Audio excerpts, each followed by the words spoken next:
స్త్రీలందరికీ శ్రావణ మాస శుభాకాంక్షలు.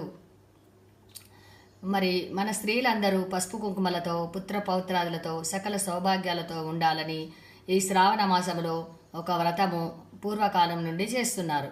మరి ఆ వ్రతము ఎప్పుడు ఎవరు చేశారు, దానికి కావాల్సిన సామాగ్రి ఏంటిది, అది ఏ దేవతకు పూజ చేస్తారు మొదలగు విషయాలన్నీ మనము తెలుసుకుందాం.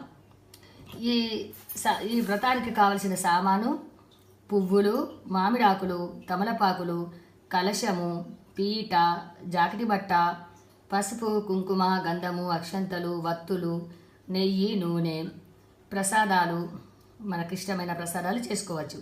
అగరబత్తులు, పంచామృతాలు అభిషేకానికి, హారతి కర్పూరం, బియ్యం, ఎరుపు లేక ఆకుపచ్చ రంగు గాజులు, దీపారాధనకు కుందులు, పంచపాత్ర, నానబెట్టిన శనగలు, కొబ్బరికాయలు.